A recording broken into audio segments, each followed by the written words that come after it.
The mating ball was not meant for someone like me. While noble daughters danced in silks and perfume, I scrubbed pots in the kitchen below, hidden away like a shameful secret. My father had made certain of that. The moon-cursed daughter would not ruin his final chance to marry off my sister. So I stayed beneath the floorboards of the ballroom, listening to music I would never dance to, waiting for a future that held nothing but chains. Then the Alpha King arrived. Emmerich of Valdren. Powerful beyond measure. Devastatingly beautiful. And burning with a fever that made servants step back when he passed. They said his wolf was consuming him from the inside, that an ancient curse warred within his blood, manifesting as fire that would eventually turn to ice and stop his heart. They said any woman who bonded with him would be destroyed. He walked past every noble daughter without a glance. He dismissed princesses, ignored beauties, and refused them all. Then he stopped, and he said the words that changed everything. "Someone is missing. I can smell her. Bring her to me, or I choose no one." They dragged me from the kitchen, flour still dusting my hands, my cursed eyes shifting between human and wolf for all to see. The crowd gasped in horror. My father lunged forward to stop it. But the king looked at me, truly looked, and spoke with absolute certainty. "This one. She's mine." He would marry me, protect me, give me everything I could ever need, but only under one condition. He would never complete the mate bond, never claim my wolf, never risk destroying me the way he believed he would destroy anyone who got too close. Neither of us understood how impossible that promise would become. The music drifted down through the floorboards like a taunt. I could hear them above me, the rustle of silk gowns, the clink of crystal glasses, the murmur of voices, all vying for the attention of the most powerful alpha in the 5 kingdoms. And here I was, elbow deep in dishwater, scrubbing grease from copper pots, while the mating ball unfolded without me. Carenza, the soup bowls. The head cook, Margit, shoved a stack of porcelain toward me without meeting my eyes. She never met my eyes. No one did if they could help it. I took the bowls silently and moved toward the basin, my bare feet cold against the stone floor. The kitchen was sweltering from the ovens, yet I still felt the chill of being invisible, of being forgotten, of being hidden away, like something rotting in a cellar. The mating ball was my father's crowning achievement. Lord Harlan Ashford had spent months preparing for this night, transforming our estate into a glittering showcase designed to attract the Alpha King's attention. Specifically, to attract his attention toward my sister, Coralie. Coralie, with her golden hair and perfect wolf. Coralie, who had never been touched by the moon's curse. Coralie, who deserved a king. And then, there was me. I caught my reflection in the copper pot's surface and looked away quickly, but not before I saw it. The silver streaks threading through my dark hair, marking me as moon-touched. And worse, my eyes. I could feel them shifting even now, the brown flickering to amber and back again. Human. Wolf. Human. Wolf. Never settling. Never still. The mark of the cursed. I had been born beneath a blood moon, and the signs had appeared within hours. My mother had loved me anyway. She had called me her miracle, her little star, her... But my mother was dead. And my father made certain I understood exactly who was to blame for that. "You should have been drowned at birth," he'd told me once, when I was 9 years old and still foolish enough to hope for his love. "Every death that touches this family is because of you. You are an omen of destruction, girl.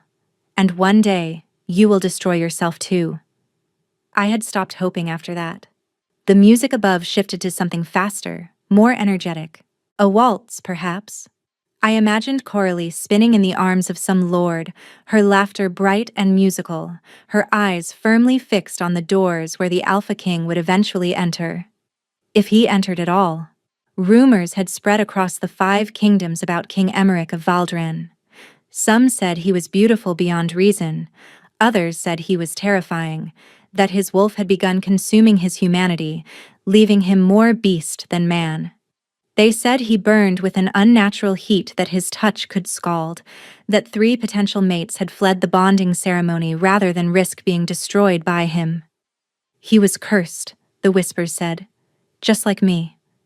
I scrubbed harder at the pot, trying to silence my thoughts. They're announcing the candidates, one of the kitchen maids whispered to another. 20 daughters from the finest houses. Lady Coralie is among them. She'll be chosen for certain. She's the most beautiful woman in the 5 kingdoms. I kept my head down, kept scrubbing. It's a shame about the other sister, the maid continued, her voice dropping. The cursed one. I heard Lord Ashford plans to sell her after tonight, to the mining colonies, if no one else will take her. My hands stilled in the water. Sell me, after tonight. I should have felt fear, despair, something. But there was only a hollow numbness that had long ago replaced any capacity for hope. The mining colonies were death sentences dressed as labor contracts. Wolves sent there rarely survived past the first winter, but perhaps that was fitting.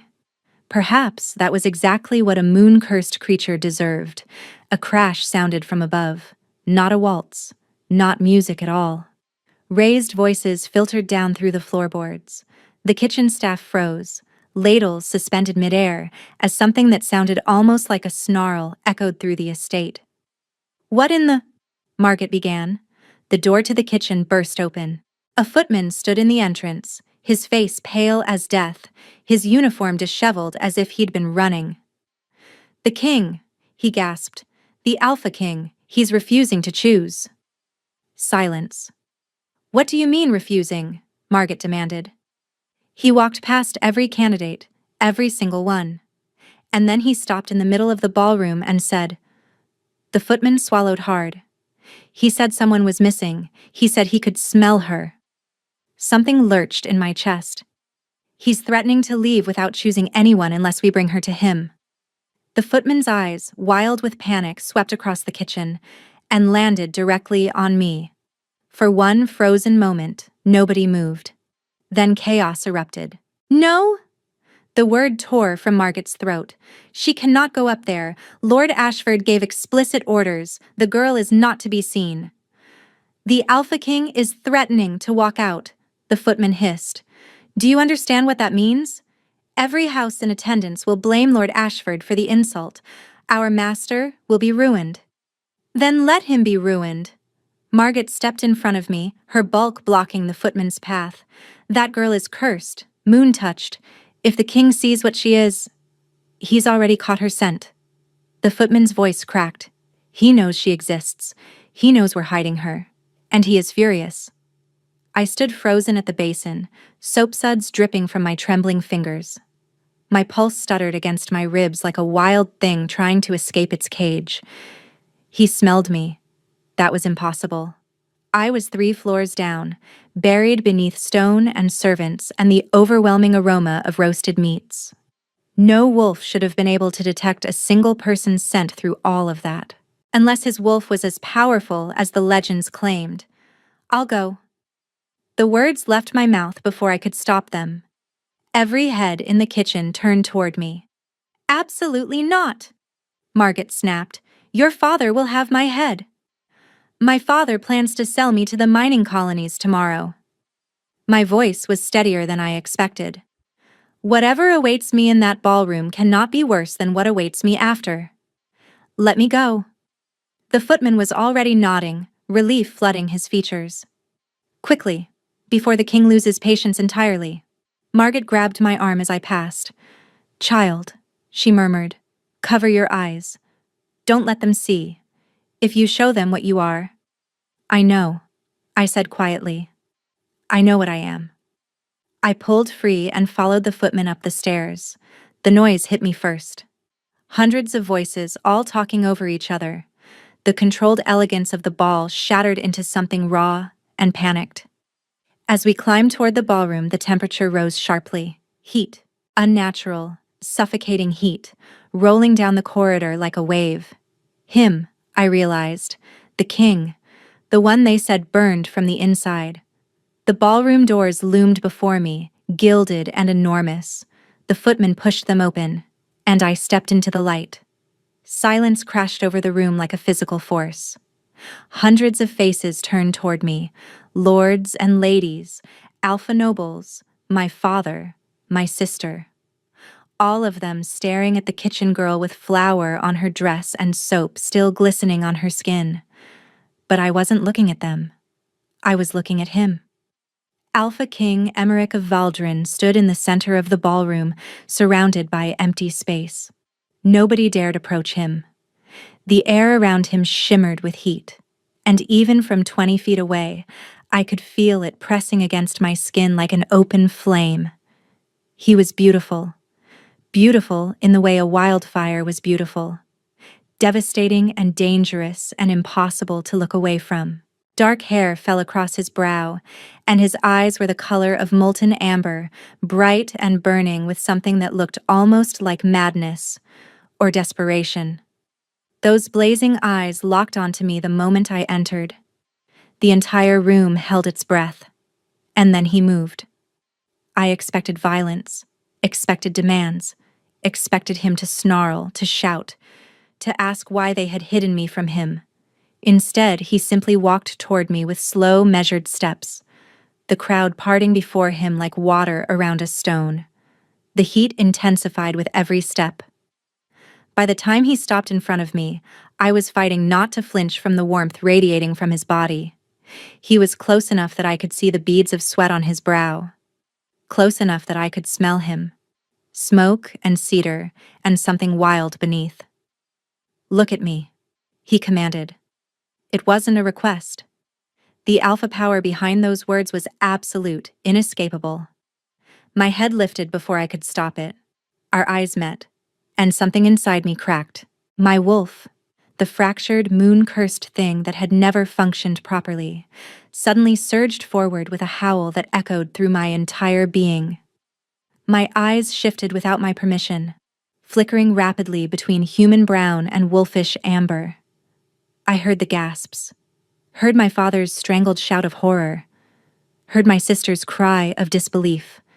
But the king said nothing. He simply studied me with that searing gaze, his expression utterly unreadable. The heat pouring off him was almost unbearable now, like standing too close to a furnace. "They hid you," he said finally, his voice low and rough. "Yes, Your Majesty," I breathed. "Why?" Before I could answer, my father shoved his way through the crowd. "Your Majesty, please, you must understand. This creature is cursed, moon-touched. She brings death to everything I wasn't asking you." The king didn't even look at him. Those fierce eyes remained fixed on me. "I was asking her." My throat tightened. "I am not what they wanted you to see, Your Majesty. I am not beautiful. I am not pure. I am not—" "You are magnificent." The word struck me like a physical blow. I searched his face, certain I had misheard. "This one." He turned to address the room, and his voice carried to every corner. "She is my choice." The silence shattered into chaos. "Your Majesty, you cannot. She is cursed. Think of the bloodline. Enough!" The king's roar silenced every voice in the room. The heat spiked violently, and several nobles stumbled backward, shielding their faces. "I have made my choice. Question it again, and I will consider it a personal challenge to my authority." Nobody spoke, nobody dared. The king turned back to me, his expression softening by a fraction. Though soft was a relative term for a face that looked carved from stone and firelight. "What is your name?" he asked quietly. "Carenza," I managed. "Carenza Ashford. Carenza." The way he said it made my wolf keen with longing. "You will be my mate, my queen. You will want for nothing." The words should have filled me with joy. Instead, I felt only confusion, fear, a desperate need to understand why this was happening. "But," I started. His gaze flickered, and for just a moment I saw something beneath the burning intensity. Pain. Deep, ancient, exhausted pain. "I will protect you," he continued. I will provide for you. I will give you everything in my power to give. His jaw tightened. But I will never complete the mate bond. I will never claim your wolf. I will never risk destroying you the way I would destroy anyone foolish enough to let me in. I studied his features. Your Majesty, those are my terms. His voice was final. Accept them, and you leave this place tonight. Refuse them, and... He didn't finish. He didn't need to. I looked past him at my father's face, twisted with fury, at my sister's expression of absolute betrayal, at the crowd of nobles who had spent years treating me like a monster. Then I looked back at the burning king who had walked past beauty and perfection to choose the kitchen girl with the shifting eyes. I accept, I said. The king extended his hand. His skin was feverishly hot when I took it, so hot it should have burned, but somehow it didn't. Somehow my own flesh simply absorbed the heat. Something flickered across his face. Surprise, confusion. Then it was gone, replaced by that mask of cold control. Then it is done, he said. Behind me, my father's voice cut through the murmurs like a blade. You have no idea what you're choosing, Your Majesty. That creature killed her own mother. She will kill you too. The king turned slowly. The temperature in the room dropped to nothing, then spiked so violently that the candles in the chandeliers flared and nearly exploded. If you speak to me again, the king said softly, about my future queen, I will burn your tongue from your mouth. Do you understand? My father went white. Do you understand? Yes, my father said hoarsely, Your Majesty. The king looked at me, and something passed between us, something I couldn't name. Come, he said. We leave tonight. I took his hand and walked out of that ballroom without looking back. The carriage swayed gently as we traveled through the night, pulling away from everything I had ever known. Through the small window, I watched my father's estate shrink into the darkness until it was nothing more than a cluster of fading lights. Good riddance. And yet my pulse wouldn't slow. Across from me, the Alpha King sat in rigid silence, his intense gaze fixed on some point beyond the carriage walls. The heat radiating from him filled the enclosed space, making the air thick and heavy. I could feel sweat gathering at my temples, but I didn't dare complain. He had chosen me. He had saved me. Whatever discomfort his curse brought, it was nothing compared to the mining colonies. Nothing compared to a lifetime of servitude or an unmarked grave. You're not afraid of me. His voice startled me. I looked up to find him studying my face with an intensity that made my wolf stir restlessly. Should I be, Your Majesty? I asked carefully. Everyone else is. There was no self-pity in the words, just a flat statement of fact. They smell the fire in my blood. They see the madness creeping behind my eyes. They run. I have been running my entire life, I said quietly, from what I am, from what others believe me to be. I am tired of running. Something shifted in his expression. Not softening, exactly. This man did not seem capable of softening, but a slight easing of the rigid tension around his mouth. Your father called you a murderer. I flinched despite myself. He believes I killed my mother. He has believed it since the night she died. Did you? The question was calm, curious even, as if he were asking about the weather or the quality of roads we would travel. I don't know. The admission scraped my throat raw. I was 7 years old. My eyes had begun shifting uncontrollably, and she was trying to calm me. Then there was light, heat. And when I woke, she was dead. The king said nothing. The healers said her heart simply stopped. I continued, forcing the words out. But my father saw my eyes, saw the curse manifesting, and he knew. He knew I had done something to her. I have never been able to prove otherwise. You were 7. Old enough to kill, according to my father. Old enough to carry the blame. The carriage fell silent again. Outside, the landscape had shifted from cultivated farmland to dense forest, ancient trees pressing close to the road like watchful sentinels. "I will tell you something," the king said suddenly, "and you will tell no one. Do you understand?" "Yes, your majesty." He leaned forward, and the heat intensified until I could barely breathe. "I am dying." The words hung between us, terrible and absolute. The curse on my bloodline. It is not a simple thing. My wolf is consuming me. Every year, more of my humanity burns away. The heat you feel is my body fighting a war it cannot win. His amber eyes were ancient with exhaustion. Within 5 years, perhaps less, I will be nothing but beast, mindless, feral, and I will have to be put down like a rabid animal. I gazed at him, horror and pity warring in my chest. "Every king in my line has faced this fate," he continued. "The only cure is a true mate bond, a wolf strong enough to anchor our humanity. But the curse twists even that salvation into destruction." His jaw tightened. "Any woman who bonds with me fully, her wolf will be consumed instead. She will die, so that I might live." "The 3 women who fled the bonding ceremony," I said softly. "They were wise to run. I would have destroyed them without meaning to."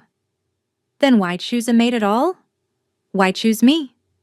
The king was quiet for a long moment. When he spoke again, his voice was rough. "Because the kingdom requires an heir.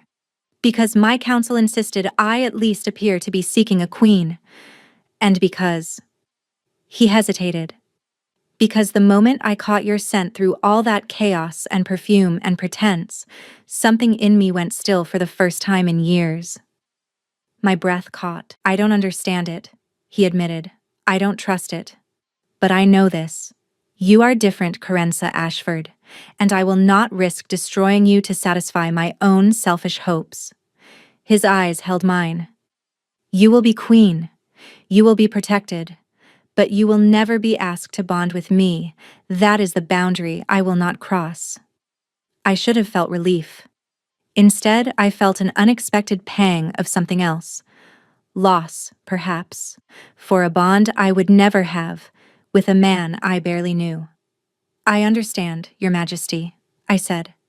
"Emmerich." I blinked. "I'm sorry?" "My name." The faintest hint of color touched his cheekbones, though whether it was embarrassment or simply the fever burning beneath his skin, I couldn't tell. "When we are alone, you may call me Emmerich." "Emmerich," I repeated softly, testing the shape of it.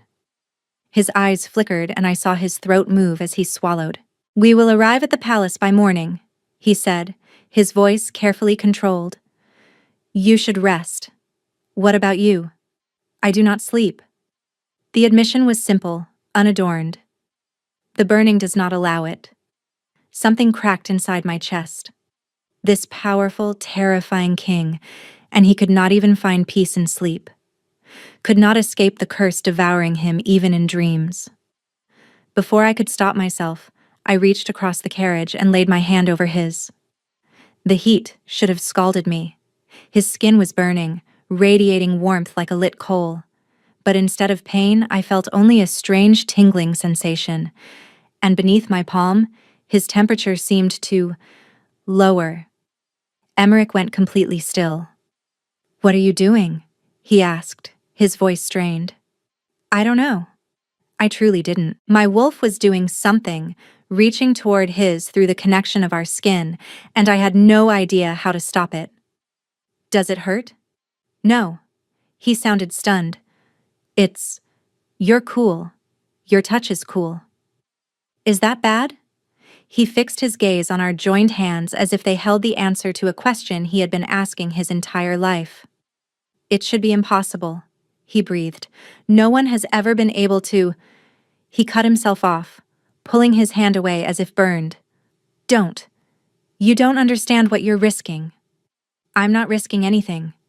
You said you wouldn't bond with me." "Not intentionally." His expression was wild now, something vulnerable cracking through his careful control. "But if you keep touching me like that, my wolf will reach for yours whether I command it to or not. And then you will be destroyed." and I will have. He stopped, turned away, pressed his forehead against the cool glass of the carriage window. Rest, he ordered, his voice hollow. Please, just rest. I pulled my hand back, feeling the loss of that strange connection like a physical ache. But I didn't argue. I curled into the corner of the carriage, watching the burning king fight a battle against his own body, and wondered what I had gotten myself into. The palace of Valdrin was nothing like I had imagined. Where my father's estate had been all gilt and ostentation, this structure was carved from living stone, massive granite walls that seemed to grow from the mountain itself, softened by centuries of ivy and the silver shimmer of waterfalls cascading down the cliffs behind it. It was wild, ancient, beautiful in a way that made my wolf stir with longing. Home, something whispered inside me, though that was impossible. I had never had a home. Servants lined the entrance as the carriage rolled to a stop, their faces carefully blank as they observed their king's unexpected bride. I saw the flicker of their eyes, taking in my flower-stained dress, my untidy hair, my shifting gaze. But none of them sneered, none of them flinched.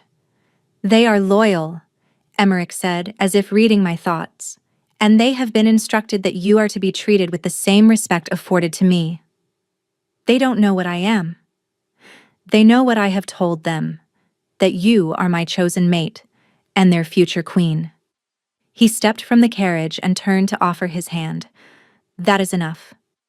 I took it, feeling that strange cooling sensation pass between us again. His eyes flickered, but he said nothing. The next 2 days passed in a blur of preparations. I was bathed in rose-scented water by gentle hands, dressed in gowns softer than anything I had ever worn, given chambers larger than my father's entire ground floor, with windows overlooking the waterfalls and a bed so vast I could have gotten lost in it. And I was given attendants who never met my eyes. Not because they were afraid, I realized on the second day, but because Emmerich had ordered them not to look. To protect my privacy, to ensure I was never made to feel exposed or judged. The thoughtfulness of it made my throat tight. On the morning of the third day, I was summoned to the throne room for the formal betrothal announcement. I entered to find the chamber packed with nobility, wolves from across the 5 kingdoms who had come to witness the king's shocking choice. The whispers started the moment I appeared. That's her? The kitchen girl? Look at her hair, the silver markings. She's moon-cursed. What was he thinking? I kept my chin high, my eyes fixed on the raised dais where Emmerich sat. He was watching me with an expression I couldn't read. And beside him, to my horror, stood my father. Lord Harlan Ashford had somehow arrived before me. His face was arranged in an expression of fatherly concern, but his eyes burned with hatred as they tracked my approach. "Ah, there she is," my father said, his voice carrying across the hall. "My dear daughter, Your Majesty, before this proceeds, I must once again beg you to reconsider. This girl is not fit to be your queen." The whispers intensified. Emmerich did not move, did not blink. "You were not invited to speak, Lord Ashford. But as her father, I have the right to object to any betrothal. It is written in the old laws. And I must tell this assembly the truth about what she is." My pulse stuttered.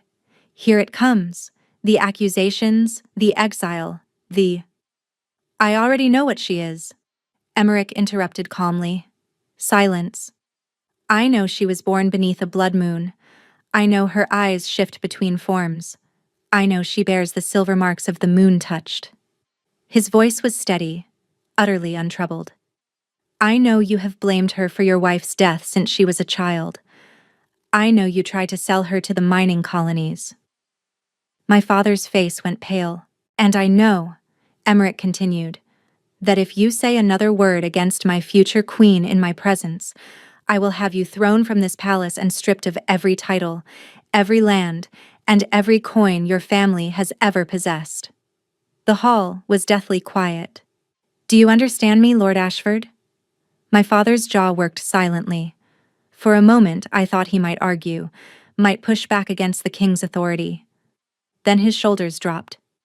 "Yes, your majesty," he said, barely audible.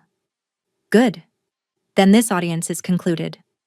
Emmerich rose from the throne and descended the steps toward me, the crowd parting before him. "My betrothed and I have preparations to attend to." He took my hand, that strange coolness passing between us again, and led me from the throne room without looking back. We walked in silence through the corridors until we reached a private garden, far from prying eyes and listening ears.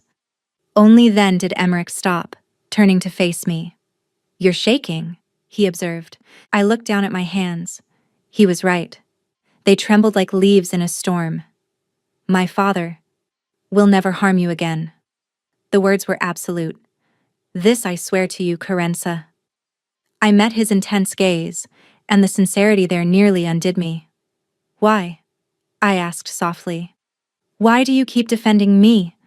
You don't even know if I'm innocent. You don't know what I'm capable of." "I know enough. But I know," he said slowly, "that you sat in that carriage and reached for my hand when you thought I was suffering. I know that your first instinct was to comfort me, not to fear me. I know that you are the only person in 27 years who has ever made me feel less alone." My breath caught. "I cannot love you," he continued, his voice rough. "I will not bond with you. Those limits must remain. But I can protect you.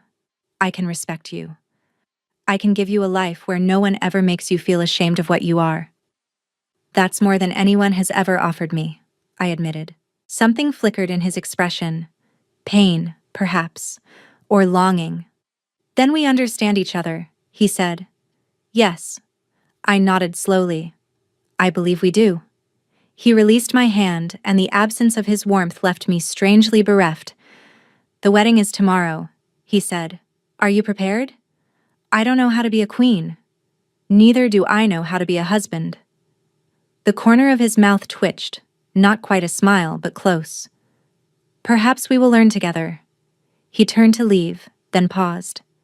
"Carenza?" "Yes?" "Your eyes."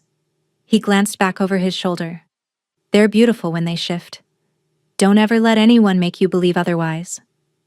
Then he was gone, and I stood alone in the garden with my pulse racing and a terrible, hopeful realization settling over me. I was beginning to feel something for my burning king. And that was more dangerous than any curse I had ever known. The Cathedral of Valdrin was carved from moonstone. I had never seen anything like it. The walls shimmered with an ethereal glow, catching the morning light and scattering it into 1,000 rainbow fragments across the gathered crowd. It was ancient, sacred, the place where every king of Valdrin had been wed for over 1,000 years, and now it was filled with wolves who had come to witness the impossible, the cursed king marrying the cursed girl. I stood at the entrance, my hands trembling around a bouquet of winter roses that matched the silver streaks in my hair. The gown they had dressed me in was simple but elegant. White silk that flowed like water, with delicate silver embroidery along the bodice that seemed to shimmer in response to my shifting eyes. "You look beautiful, Your Grace." I turned to find a young woman standing beside me, one of the attendants Emmerich had assigned. Her name was Sybil, and unlike the others, she occasionally met my gaze without flinching. "I look terrified," I corrected quietly. Sybil smiled. "Those are not mutually exclusive, Your Grace." The music began. A haunting melody played on instruments I didn't recognize, filling the cathedral with sound that seemed to vibrate in my very bones. I walked alone down the aisle. No father to give me away. No family to stand witness. Just me, and the hundreds of eyes tracking my every step, and the burning king waiting at the altar. Emmerich stood perfectly still, dressed in black formal attire that emphasized the breadth of his shoulders and the sharp lines of his face. His molten gaze never left mine as I approached, and even from a distance I could feel the heat radiating from him, stronger than usual, as if his wolf was fighting for control. But there was something else in his expression. Something that looked almost like wonder. I reached the altar and took my place beside him. The priest, an ancient wolf with a voice like rumbling thunder, began the ceremony. I barely heard the words. I was too aware of Emmerich's presence beside me, the way his hand brushed mine as we exchanged rings, the way his voice roughened when he spoke his vows. "I claim you as my mate," he said, the words carrying through the cathedral. "My wife, my queen. Before these witnesses and the old gods, I bind myself to you." My wolf surged at the words, straining toward his with an intensity that frightened me. I fought to keep my eyes from shifting, to maintain control. "I claim you as my mate," I repeated, my voice steadier than I expected. "My husband, my king. Before these witnesses and the old gods, I bind myself to you." The priest smiled. "The bond may now be sealed with a kiss." The cathedral went silent. Every wolf present knew what should happen next. The physical claiming, the bite that would merge our wolves and complete the mate bond. But Emmerich had been clear. That could never happen. He turned to me, and I saw the conflict raging behind his burning gaze. The want, the need, the desperate restraint holding everything back. "Carenza," he murmured, low enough that only I could hear. "I will kiss you now, as the ceremony requires, but the kiss is all I can offer you here. Do you consent?" "Yes," I breathed. He cupped my face in his burning hands, and then his lips met mine. The world dissolved. His mouth was hot, almost feverishly so, moving against mine with a gentleness that contradicted everything I knew about his fierce reputation. The kiss was chaste by any standard. No tongue, no demand, just the soft press of his lips against mine. But something happened anyway. My wolf howled. His wolf answered. And for one terrifying, exhilarating moment, I felt them brush against each other. Two broken creatures reaching through the darkness, desperate for connection. Then Emmerich pulled back sharply, his breath ragged. "That's enough," he said, his voice strained. "That has to be enough." I nodded, though my legs had gone weak and my body trembled. The crowd erupted in polite applause, but I could see the confusion on their faces. Where was the bite? Where was the claiming mark? What kind of marriage was this?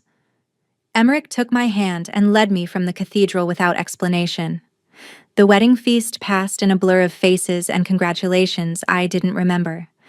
By the time we reached our chambers, separate chambers, as Emmerich had promised, night had fallen, and my exhaustion had settled into my bones like lead. But I couldn't sleep. I stood at my window, watching the silver waterfalls cascade down the cliffs behind the palace, and tried to make sense of what had happened in the cathedral. That kiss, that moment when our wolves had touched. A knock at my door made me jump. "Enter," I called, expecting Sybil or one of the other attendants. Instead, Emmerich stepped inside. He had changed from his formal attire into simpler clothes, dark trousers and a loose white shirt that hung open at the collar, revealing the strong column of his throat. His hair was disheveled, as if he'd been running his hands through it repeatedly. And he looked uncertain. The powerful Alpha King, uncertain. "I thought you might be awake," he said quietly. "I couldn't sleep." Neither could I. He hesitated in the doorway. "May I come in?" "This is your palace. You can go wherever you wish. It's your chamber. And I will never enter without your permission." The consideration in those words made my chest ache. "You may enter," I said softly. He stepped inside, closing the door behind him. For a long moment we simply stood there, watching each other across the moonlit room. "What happened in the cathedral?"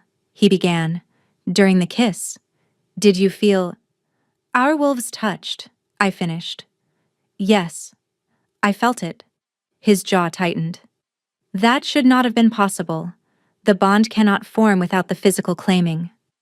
Perhaps our wolves don't follow the rules." A ghost of a smile flickered across his face.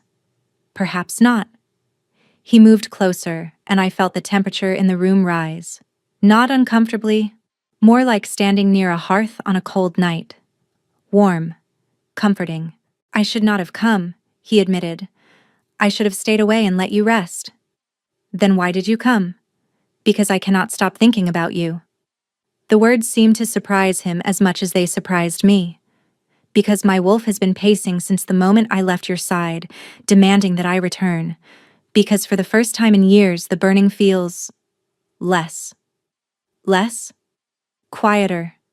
He stopped an arm's length away, his fierce gaze searching my face. When I am near you, it quiets. My wolf stirred, pleased by this revelation in a way I didn't fully understand. May I try something? I asked. What? Instead of answering, I reached out and placed my palm against his chest. His skin was hot even through the fabric of his shirt, but as my hand made contact, that strange cooling sensation flowed from within me once again. Emmerich's breath caught. Does it help? I asked softly. Yes. The word came out rough, almost pained. Gods. Yes. I didn't remove my hand. If anything, I pressed closer, feeling his heart pound beneath my palm, faster than it should be, stronger than it should be. Your fever, I said. It's worse than you've told me, isn't it? He was quiet for a long moment. There are things I haven't told you, he admitted finally. Things about my curse, things that would frighten you. I have lived my entire life frightened. I am tired of fear. His hand came up to cover mine, pressing it more firmly against his chest. The burning is not constant, he said quietly. It builds and builds, and if I do not release it, it will eventually consume me from the inside. My father went mad from it before the end. My grandfather burned 3 villages before they managed to put him down. Horror crept through me. How do you release it?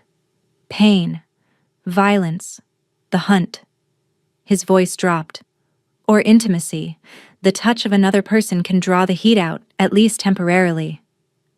Is that why you've had mistresses? They were not mistresses in the traditional sense. They were necessary. Shame darkened his features.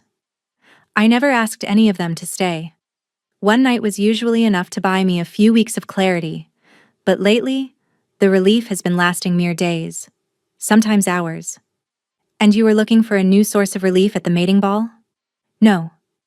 His answer was immediate, fierce. I went to the mating ball because my council demanded I at least appear to seek a queen. I had no intention of actually choosing anyone. I knew what it would cost them. Then why did you choose me?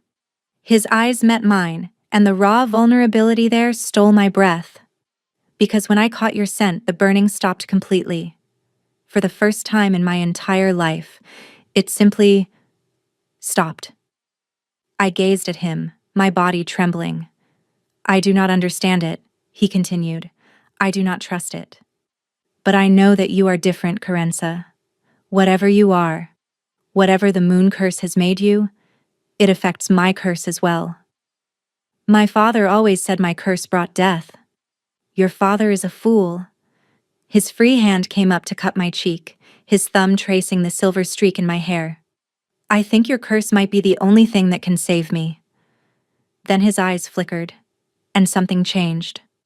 The warmth radiating from his skin spiked violently.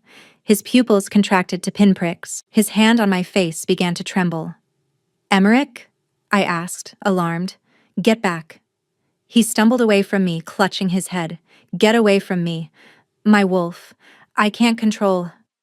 His eyes blazed pure gold, and for one terrifying moment I saw the beast beneath the man, feral and burning and utterly wild. Then it passed. He collapsed against the wall, gasping for breath, sweat streaming down his face. Emmerich. I rushed to his side, but he held up a hand to stop me. Don't. His voice was ragged. Don't touch me. Not when it's like this. What just happened? My wolf tried to claim you. The words came out broken. The moment I let my guard down, it tried to force the bond. If you had been touching me when it happened. He didn't finish. He didn't need to. I would be dead. Or worse, bonded to a man whose curse would consume me. I should go, he said, pushing himself upright with visible effort. I should never have come here. I'm sorry. Emmerich! But he was already at the door, his back to me, and his shoulders rigid with control. Lock your door tonight, he said quietly. And every night. Until I can be certain my wolf won't try to take what I've forbidden it to have. Then he was gone, and I was left alone with the terrible realization that my touch might be the only thing that could save him, but getting close enough to help might destroy us both. He stayed away for 3 days. 3 days of wandering the palace alone, of exploring libraries and gardens and endless corridors with only Sybil for company. 3 days of wondering if I had imagined everything, the kiss, the confession, and the moment his wolf had almost broken free. 3 days of my own wolf pacing restlessly, howling for a mate it could not have. On the 4th evening, I was sitting in my chambers, attempting to read a book about Valdrin's history, when a knock came at my door. My pulse leaped. Enter. Emmerich stepped inside, and I immediately saw the change in him. His skin was ashen, his eyes sunken. The fever burning beneath his flesh was visible now, a faint glow emanating from his very pores. "You look terrible," I said before I could stop myself. A hoarse laugh escaped him. "I feel worse than I look. You've been avoiding me. I've been trying to protect you. By letting yourself burn from the inside?" I stood, my book forgotten. "You said my touch helps. You said the burning quiets when you're near me. And my wolf nearly claimed you against both our wills." His jaw tightened. "I cannot risk that again." "So instead you'll let yourself die?" He flinched at the word, and I knew I had struck something true. "You're getting worse," I said, stepping closer despite his warning look. "The heat is stronger than when we arrived. How long do you have before it consumes you completely?" "Carenza." "How long, Emmerich?" The silence stretched between us, thick and suffocating. "Months," he admitted finally. "Perhaps less. The curse is accelerating." My legs nearly buckled. "Months? I thought I had years. I was wrong." He looked away, his dim gaze fixed on nothing. "That is why I chose a mate. Not for relief, not for companionship, but because the kingdom needs an heir, and I will not be able to provide one if I wait much longer." The clinical nature of the statement should have stung. Instead, I felt only determination. "Then we try," I said. His eyes snapped back to mine. "What?" "An heir. That's what you need. That's what you chose me for." My voice was steady, though my body trembled. "We try to conceive one. Carenza, you don't understand. Intimacy with me is dangerous. The heat, the loss of control. You said your touch doesn't burn me the way it burns others. You said I cool you." I stepped closer still, until I was near enough to feel the waves of heat radiating from his body. "Let me try. Let me help you. If my wolf tries to claim you again, then we stop. Immediately. But we have to try, Emmerich. We cannot simply wait for you to burn." He studied me for a long moment, the war between desire and duty playing openly across his features. "Why?" he asked finally. "Why would you risk this for me?" "Because you're the first person who ever looked at my curse and called it beautiful. Because you stood between me and my father without hesitation.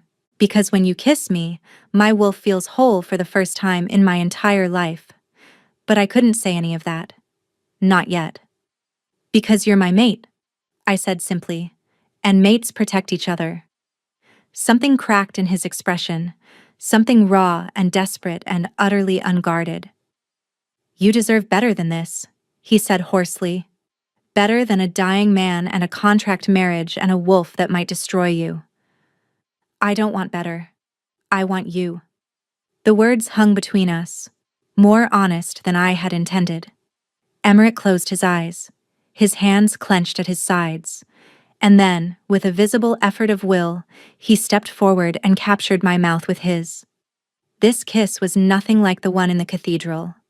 This was heat and hunger and desperation, his burning hands tangling in my hair, his body pressing against mine with an urgency that stole my breath. I felt his fever spike, felt my own cooling energy rise from within me to meet it, And somewhere between the fire and the ice, we found a balance. His mouth moved down my throat, and I gasped at the sensation.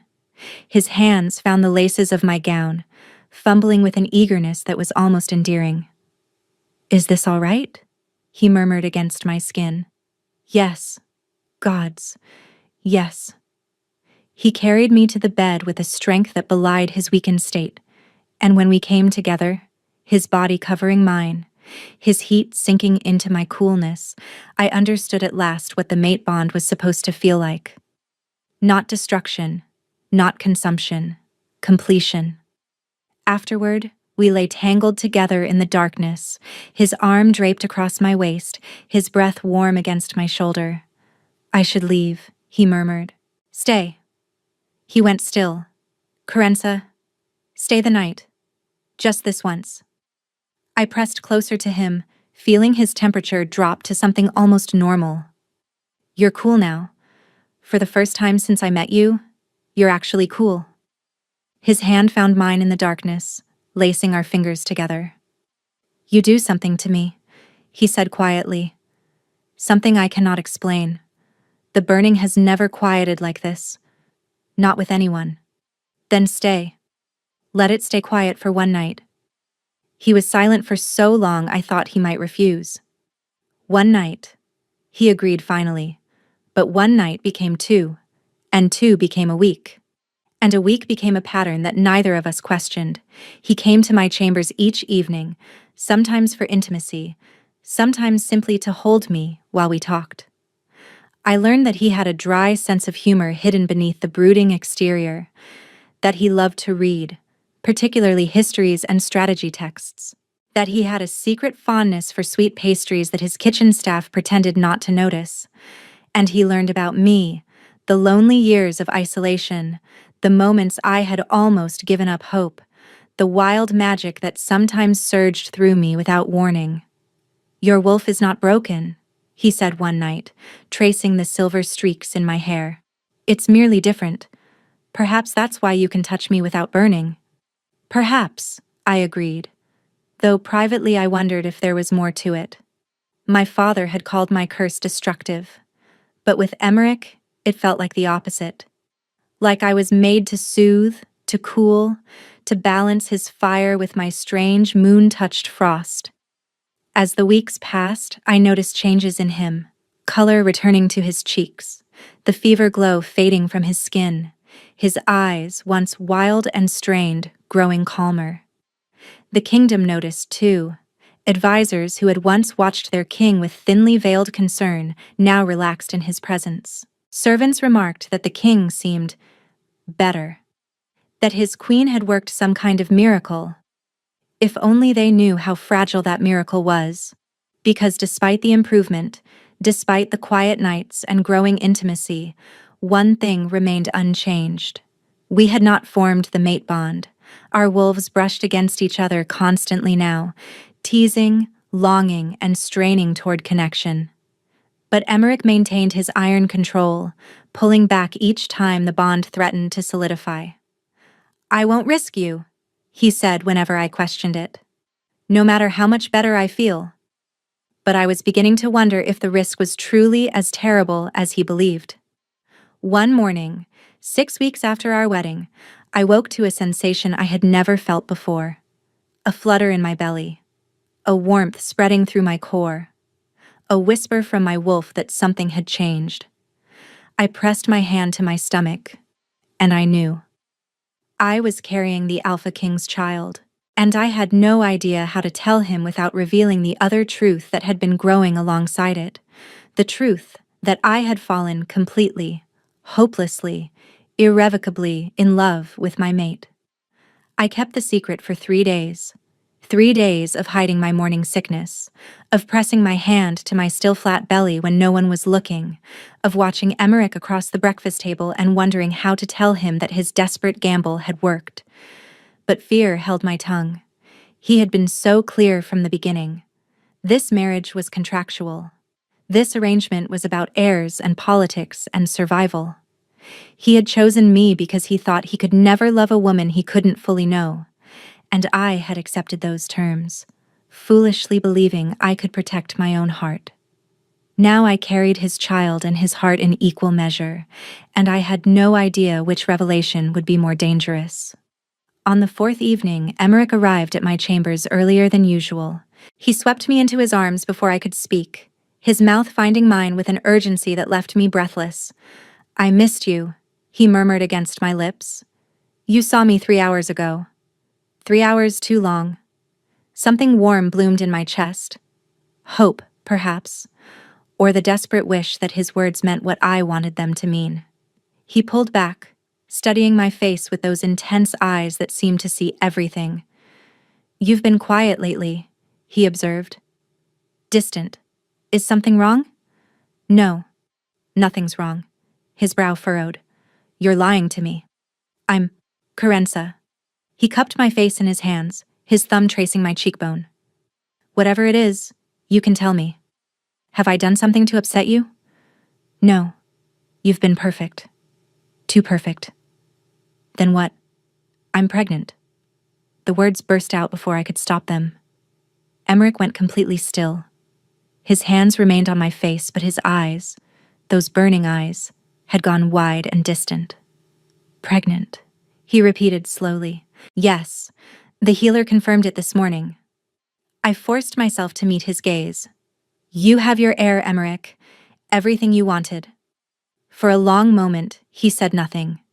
His expression was unreadable, his scent carefully controlled. Then he dropped to his knees. I looked down at him, shocked. The Alpha King of Valdrin, kneeling before me like a supplicant, his hands finding my waist, his forehead pressing against my stomach. "A child," he breathed. "Our child." "Yes," I managed, my throat tight. He looked up at me, and the expression on his face made my heart stutter. Wonder, joy, fear. And beneath it all, something I was afraid to name. "You're certain?" he asked. The healer was very thorough. "And you're well? The pregnancy is healthy?" "As far as anyone can tell, yes." He stood abruptly, pulling me into his arms and holding me so tightly I could barely breathe. "Thank you," he murmured against my hair. "Thank you, Carenza. You have no idea what this means." But I did. I knew exactly what it meant. It meant the purpose of our marriage was fulfilled. It meant he had what he needed. It meant that soon, very soon, he would have no reason to keep coming to my chambers every night. I would lose him. The thought cracked something inside me, and before I could stop it, tears began streaming down my face. Emmerich pulled back immediately, his expression shifting to alarm. "Carenza? What's wrong? Are you in pain?" "No." I shook my head, swiping at the tears that wouldn't stop coming. "It's nothing. Just emotions. The pregnancy, probably." "You're lying again." His voice was gentle but insistent. "Tell me, please." "It's stupid. Nothing you feel is stupid. You're going to leave now." The words tore out of me, raw and broken. "You have your heir. The purpose is fulfilled. You said this marriage was contractual, that you wanted nothing more than children from me, and now—" "Stop." He gripped my shoulders, forcing me to look at him. "Is that what you think? That I would abandon you now that you're carrying my child? That's what you said. At the beginning. That once I gave you children, we would have nothing more to do with each other." I was a fool at the beginning. His blazing gaze held mine. "I didn't know you. I didn't understand what you would become to me." My pulse raced. "What have I become to you?" "Everything." The word fell between us like a thunderclap. "God's help me, Carenza. You have become everything." I stood frozen, unable to breathe. "I thought I could control this," he continued, his voice rough. "I thought I could keep my distance, protect you from my wolf, treat this like the arrangement I claimed it was. But I can't. I don't want to." "Emmerich, I come to your chambers every night because I cannot stay away. I count the hours until I can see you again. When you're not near me, my wolf howls like it's dying." His hands tightened on my shoulders. "You asked me once why I defended you so fiercely. The truth is, I would burn the world for you. Every kingdom, every throne, every piece of myself. I would sacrifice all of it if it meant keeping you safe. That sounds like love. He said the word like it was tearing him apart. I love you, Carenza. I love you. And I have been lying to both of us by pretending otherwise. My tears fell faster now, but they were no longer tears of fear. I love you too, I said softly. I have loved you for weeks. I was so afraid to tell you. Never be afraid to tell me anything. He pulled me close, his forehead resting against mine. I am yours. Completely. Irrevocably. Nothing will ever change that. His mouth found mine, and the kiss was different from any we had shared before. It was a promise. A vow. A sealing of something that had been building since the moment he chose me in that ballroom. Our wolves surged toward each other, and this time, Emmerich didn't pull back. I felt the bond begin to form, golden threads wrapping around our souls, binding us together in ways that transcended flesh and blood. It was beautiful. It was terrifying. It was... Emmerich screamed. He tore himself away from me, his hands clutching his chest, his face contorted in agony. The heat that had been quiet for weeks suddenly blazed through him with violent force. Emmerich. I reached for him. Don't touch me! He stumbled backward, his skin beginning to glow with an inner fire. The bond. It's activating the curse, I can feel it. His knees buckled. He collapsed to the floor, his body convulsing, his eyes rolling back in his head. Help! I screamed. Someone help! I threw myself down beside him, ignoring his warning, pressing my hands to his chest.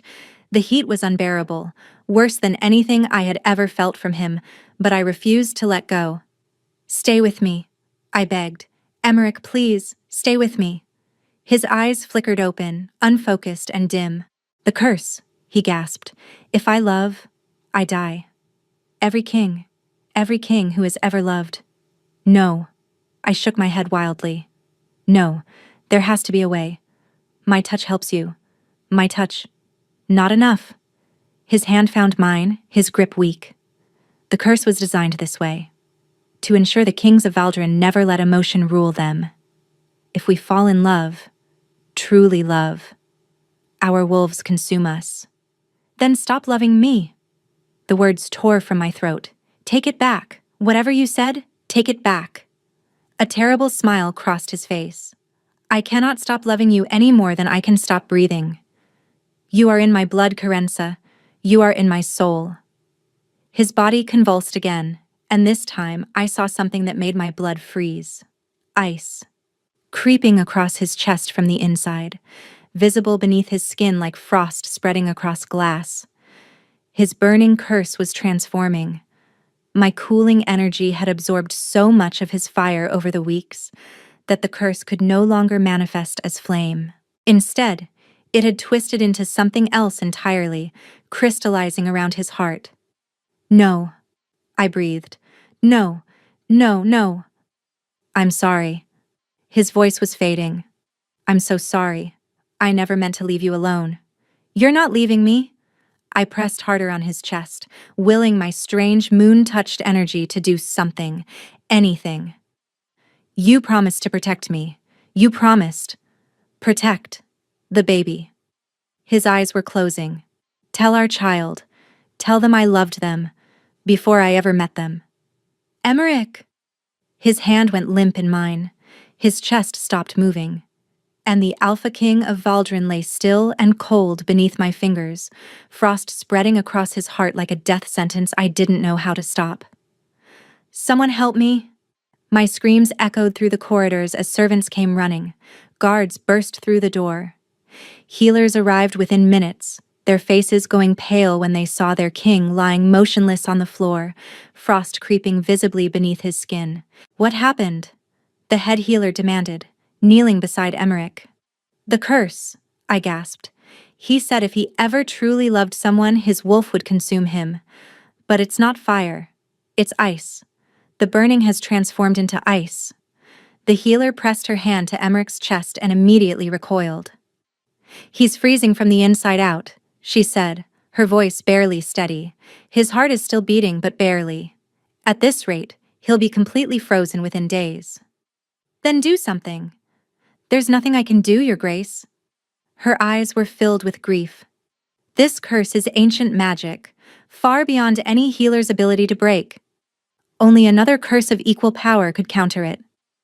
Another curse of equal power. My mind raced. The moon curse. My shifting eyes. The strange cooling energy that had always lived inside me. The thing my father had called destructive. The thing that had supposedly killed my mother. What if there was another curse? I asked slowly. What if someone with different magic could counter the ice? The healer shook her head. "Your Grace, the king's curse is specific to his bloodline. It was designed by powerful witches centuries ago. Only magic of similar origin could—" "Witches?" I grabbed her arm.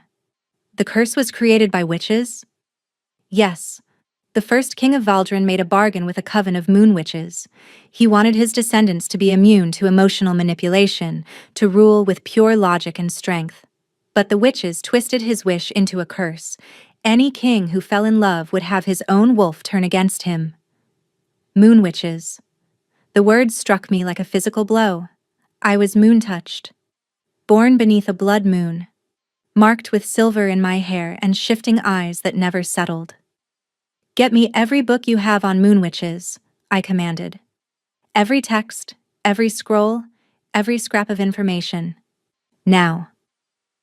3 days passed. 3 days of sitting beside Emmerich's frozen body, reading ancient texts until my eyes burned, searching desperately for any solution. The frost had spread from his chest to his arms, his legs, and his throat. His skin had taken on a bluish tint, and his heartbeat had slowed to a whisper. Our child grew inside me, a constant reminder of what I stood to lose. On the 4th morning, Sybil brought me a text that had been buried in the deepest archives of the palace library, a crumbling manuscript bound in silver leather. "The origin of the moon touched," I read aloud. The text was old, the language archaic, but as I worked through it, my blood ran cold. Moon-touched wolves were not cursed at all. They were descendants of the original moon witches. Wolves who had been blessed with the ability to channel lunar energy, to balance extremes of heat and cold, to heal curses rather than create them. The silver markings were not a sign of destruction, they were a sign of power. The moon-touched are born to counter the curses their ancestors created. I read, my voice shaking. Their energy runs cool where cursed blood runs hot. Their touch can soothe what dark magic has inflamed.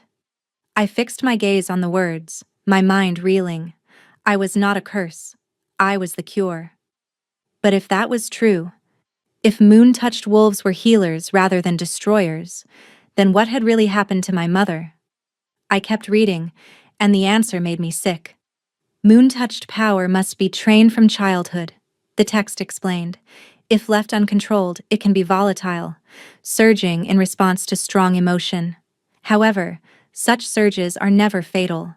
The most an untrained moon-touched wolf can do is cause temporary discomfort or unconsciousness in those nearby. Not fatal. Never fatal. My mother's death had not been caused by my untrained power. It couldn't have been. Which meant someone else had killed her. And there was only one person who had been present that night. Only one person who had spent my entire life convincing me I was a murderer. My father. I rode through the night, leaving Sybil to watch over Emmerich with strict instructions to send word immediately if anything changed. The journey to my father's estate took 6 hours on horseback. 6 hours of rage and grief and terrible clarity building inside me. By the time I arrived, dawn was breaking over the hills, painting the sky in shades of blood and gold. Guards tried to stop me at the gate. "I am the Queen of Valdrin," I said, my voice cold as the ice claiming my husband. "Stand aside or face the consequences." They stood aside. I found my father in his study, a glass of wine in his hand despite the early hour. He looked up when I entered, and his expression shifted from surprise to contempt. "Daughter?" I didn't expect to see you again. The king is dying, I heard. He didn't bother hiding his satisfaction. A shame, though perhaps now you understand why I tried to warn him about you. Everything you touch turns to death. I didn't kill Mother. My father's hand tightened around his wineglass. I found the texts, I continued, stepping closer. The truth about moon-touched wolves. Our power cannot kill. At worst, we cause temporary unconsciousness. I stopped directly in front of his desk. So tell me, Father, if my power didn't kill her, what did? You're grasping at fantasies, he scoffed. You killed her with your cursed magic, just as you'll eventually kill that king of yours. I was 7 years old. I was terrified and confused, and my power surged. But all it should have done was knock her unconscious. My voice hardened. She should have woken up, unless someone ensured she didn't. For the first time, fear flickered in my father's eyes. You're mad. Am I? I pulled the silver-bound book from my satchel and threw it on his desk. It's all here, Father. The history of moon-touched wolves, the limits of our power, the truth you've spent my entire life hiding. That book proves nothing. It proves I couldn't have killed her, which means someone else did. I leaned forward, my shifting eyes boring into his. What did you do to her? I don't have to listen to this. He stood abruptly, moving toward the door. You smothered her. He froze. The words hung in the air between us, terrible and true. While she was unconscious from my surge, you smothered her with a pillow. My voice broke. You killed your own wife and blamed your 7-year-old daughter so you'd have an excuse to hate me. You have no proof. I don't need proof. I stepped toward him. I just need the truth. Why? Why would you kill her? For a long moment he said nothing. Then something shifted in his expression, the mask slipping away to reveal the monster beneath. Because she was going to leave me. I stared at him. Your mother discovered what I really am, he continued, his voice flat. What my family has always been. Descended from the same moon witch coven that cursed the kings of Valdrin. Our family was supposed to watch the royal line, to ensure the curse was never broken. But your mother found my journals. She was going to expose everything. The world tilted beneath my feet. You're a moon witch. I was. His lip curled. Before I bound my own power and pretended to be nothing more than a minor lord. The coven died out generations ago, but some of us kept the old ways. Kept the old oaths. The oath to maintain the curse. The curse keeps the kings of Valdrin cold and calculating. It makes them perfect rulers, logical, unemotional, and immune to manipulation. His eyes hardened. Your precious king was never supposed to fall in love. He was supposed to take a mate, produce an heir, and remain detached. But you ruined everything. I ruined nothing. I love him. And your love is killing him. My father slammed his fist on the desk. Just as it was always meant to. The curse activates when they fall in love, and your untrained moon-touched energy made everything more volatile. Every time you cooled his burning, you forced the curse to adapt. That's why it transformed from fire to ice. You didn't heal him, daughter. You changed the nature of his destruction. Horror washed through me. No, I breathed. My touch helped him. The burning quieted. Because you were absorbing the heat, forcing the curse to find another path. And now it has. Ice, instead of fire. The end result is the same. Death. You're lying. There has to be a way to save him. There is. My father's smile was cruel. The curse can be broken, but only by someone of moon witch blood completing the mate bond while channeling raw lunar energy. Your power could shatter the curse entirely, or it could kill you both. The old texts were never clear on which outcome was more likely. Then I'll take that risk. You won't survive it. The curse was designed to destroy anyone foolish enough to try breaking it through the bond. Your wolf will be consumed. You'll die, and your king will die, and the child in your belly will never take a breath. You don't know that. I know the curse was created by my ancestors. I know its mechanisms better than anyone alive. He stepped closer, his voice dropping. Let him die. Carenza. Let the curse take him, and I'll teach you everything I know. You could be powerful. You could... I would rather die with him than live as anything like you. His face twisted with rage. You ungrateful. The door burst open. Don't listen to another word he says. I spun to find my sister Coralie standing in the doorway, her face pale and her eyes wild. Behind her stood Sybil, who must have ridden just as hard to catch up with me. Coralie, what are you... Sybil sent word to the estate that you'd ridden for Father's house. I came as fast as I could. She strode into the room, positioning herself between me and our father. He's lying to you, Carenza. He's been lying about everything. Coralie. Our father's voice carried a warning.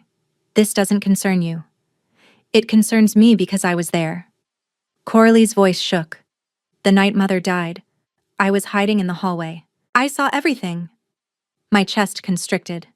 She's delirious. Our father snapped. She was 4 years old. She doesn't remember. I remember you standing over Mother's body with a pillow in your hands.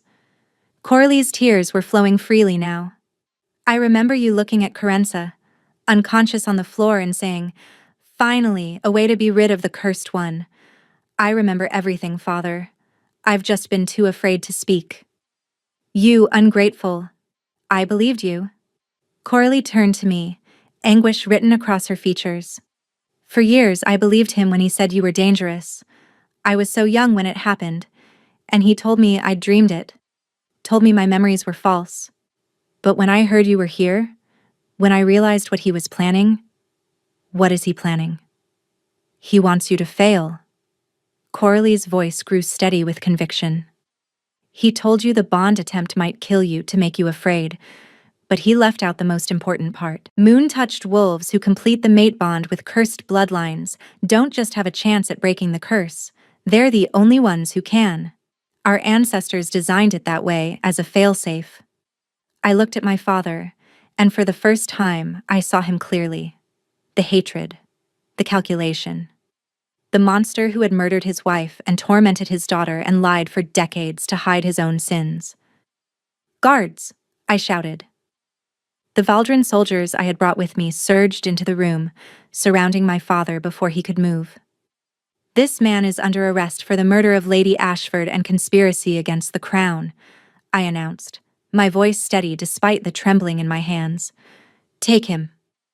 You'll never save your king, my father screamed as they dragged him away. The curse is too strong. You're too weak. You'll die. And your child will die. And everything you love will turn to ice. The door slammed shut behind him. Silence. Coralie approached me slowly, her eyes red with tears. I'm sorry, she said softly. I'm so sorry, Carenza. For everything. For believing him. For blaming you. For... I pulled her into my arms and held her as we both wept for the years we had lost. But even as I grieved, a new determination was building in my chest. My father had tried to make me afraid. He had wanted me to believe I couldn't save Emmerich, that the attempt would destroy us both. But Coralie had given me the truth. I was the key, the failsafe, the cure that my ancestors had built into their own curse. And I would not let my mate die. We ride for Valdrin, I said, pulling back from my sister's embrace. Now, before it's too late. We rode back to Valdrin together, my sister and I, pushing our horses to their limits through the night. Coralie told me everything during the journey, how our father had manipulated her memories, convinced her that her childhood recollections were nightmares rather than truth. How he had poisoned her against me for years, ensuring she would never question his version of events. He was so afraid you would discover your true power, Coralie explained. Moon-touched wolves can break curses, Carenza. That's what we're actually born to do. He couldn't let you realize that.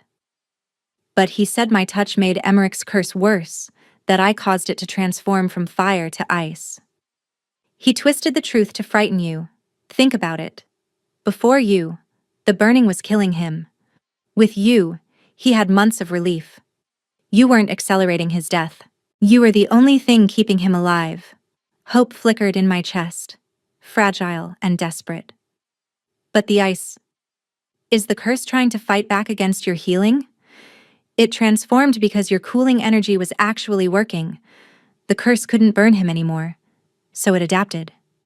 But adaptation isn't victory. She met my eyes. You can break it, Carenza. I know you can. But you'll have to complete what you started. What do you mean? The mate bond. You started to form it with him, didn't you? Before he collapsed? Yes, but the bond wasn't what triggered the curse to attack. The curse was already active, lying dormant, waiting for him to fall in love. Your bond was trying to heal him, but it wasn't finished. Coralie squeezed my hand. You have to complete it. Fully merge your wolf with his. Your moon-touched energy will flow through the bond and shatter the curse from the inside. What if it kills me instead? It won't. Her voice was certain. The curse was designed to destroy the kings of Valdrin and any ordinary wolf they bonded with. But you're not ordinary, sister. You're descended from the very witches who created the curse. You're the key to ending it. The fail-safe our ancestors built in, perhaps hoping that someday one of their descendants would choose love over duty. And you're certain? Father tried everything to keep you from discovering the truth. He killed our mother. He branded you a murderer. He tried to sell you to the mining colonies. Her expression hardened. He was terrified of you, Carenza, terrified of what you could do. That fear tells me everything I need to know. I burst into Emmerich's chambers to find him exactly as I had left him, pale, frozen, barely breathing, but still alive. Leave us, I commanded the healers and servants. Everyone out, now. They obeyed without question. I climbed onto the bed beside my mate, my husband, the father of my child. I pressed my palm against his frozen chest and felt the faint flutter of his heartbeat beneath the ice. I know you can hear me, I said softly. Somewhere in there, you're still fighting. So I need you to keep fighting just a little longer. I closed my eyes and reached for my wolf. She came willingly, more willingly than she ever had before. For the first time in my life, she didn't feel fractured or broken. She felt whole, ready, powerful in ways I was only beginning to understand. I love you, Emmerich, I said aloud. I claim you as my mate, my husband, my king, not because of a contract or an arrangement or a desperate bargain, because you are mine and I am yours, and nothing, not curses or kings or death itself, will take you from me. I opened myself to the bond. It was like plunging into a frozen lake. The cold hit me instantly, overwhelming, paralyzing. I felt the curse wrap around me, trying to drag me under, trying to freeze my heart the way it was freezing his. But my wolf rose to meet it. Lunar energy surged through my veins, silver and cool and ancient beyond measure. It poured through the bond, crashing against the curse like waves against a cliff, relentless and unstoppable. The ice fought back. I felt it clawing at me, trying to find purchase, trying to freeze me from the inside out. And for a terrible moment, I thought it might succeed. Then I felt him. Emmerich's wolf, buried beneath layers of ice and curse and despair, reaching toward mine with desperate hope. Our wolves merged, truly merged, and the bond snapped into place with a force that shook my entire being. This was what my father had feared. This was why the curse couldn't destroy me the way it destroyed ordinary wolves. I wasn't fighting against the curse. I was unmaking it, using the same lunar energy that had created it centuries ago. Light exploded behind my eyes. I saw everything. His memories, his fears, his hopes, his love for me burning like a star at the center of his soul. I felt his wolf join with mine, two broken creatures becoming whole, and two curses canceling each other out. And I felt the ice begin to crack. It started at his heart, a small fracture spreading outward like cracks in a frozen pond. The frost retreated from his skin, melting away to reveal warm flesh beneath. Color flooded back into his cheeks. His breathing deepened. The curse shattered. I felt it go. Centuries of dark magic dissolving like mist in sunlight, releasing not just Emmerich but his entire bloodline from its grip. Somewhere in my belly, our child stirred, freed from a curse they would never have to bear. Emmerich's eyes flew open. Carenza. My name on his lips was the most beautiful sound I had ever heard. I'm here. I was sobbing now, tears streaming down my face. I'm here. You're alive. You're... He pulled me down and kissed me with a passion that stole my breath. His skin was warm, not burning, not feverish, simply warm, the way a healthy wolf should be. I could feel his wolf settling peacefully inside him, no longer fighting for control, no longer threatening to consume him. How? He breathed against my mouth. The curse, I felt it. Broken, completely broken. I laughed through my tears. It turns out I'm not cursed at all. I'm descended from the witches who created your curse, and my power was designed to end it. Your father is in prison, awaiting trial for my mother's murder. I pressed my forehead against his. It's over, Emmerich. All of it. The curse, the lies, the fear. It's finally over. He gazed at me with wonder in his amber eyes that were calm now, steady, no longer burning with fever or madness. You saved me, he murmured. We saved each other. 6 months later. The birthing was easier than anyone expected. Oren came into the world screaming with healthy lungs, his tiny fists waving in outrage at being forced from the warmth of my body. He had his father's dark hair and my silver-streaked eyes, wolf eyes that shifted beautifully between colors, marking him as moon-touched. But unlike me, he would never be made to feel ashamed of what he was. He's perfect, Emmerich breathed, cradling our son with a gentleness that made my heart ache. Absolutely perfect. He has your chin. And your stubbornness. I can already tell. I laughed, leaning back against the pillows. Through the window, I could see the waterfalls of Valdrin cascading in the afternoon sun, the palace gardens where Coralie was walking with the young healer who had caught her eye. So much had changed in 6 months. My father had been tried and convicted of murder, stripped of his titles and lands, sentenced to spend the rest of his life in a prison cell. Coralie had testified against him, her courage finally emerging from beneath years of manipulation. Emmerich had abolished the old laws against moon-touched wolves, declaring them not cursed, but blessed. Healers and scholars now studied our abilities, seeking to understand how lunar energy could be used to break other curses, heal other wounds. And the curse on the kings of Valdrin was gone forever. Our son would grow up free. Free to love without fear, free to rule with both logic and heart, free to be everything his father had been denied. I love you, I said softly. Emmerich looked up from Oren's tiny face, and the emotion in his eyes made my breath catch. I have loved you since the moment I caught your scent in that ballroom, he said. I have loved you through fear and fire and ice. I will love you until the stars burn out and the moons fall from the sky. That's very dramatic. You married a king. Drama comes with the territory. I laughed again, reaching for his hand. He took it without hesitation, our fingers intertwining the way they had 1,000 times before. We were both hidden when we met, I mused. You behind your curse, me behind my fear. And now? Now I am seen. I smiled at him, at our son, at the future stretching before us like an endless road. And I am loved. And I am finally, completely free. Emmerich leaned down to kiss me, and our son made a small sound of protest at being jostled. Welcome to the family, little one, Emmerich murmured against my lips. It's a bit complicated, but we make it work. Through the window, the sun began to set over Valdrin, painting the sky in shades of gold and silver, moon and fire, ice and warmth. 2 broken creatures who had found wholeness in each other. Neither of us had expected love, but love had found us anyway.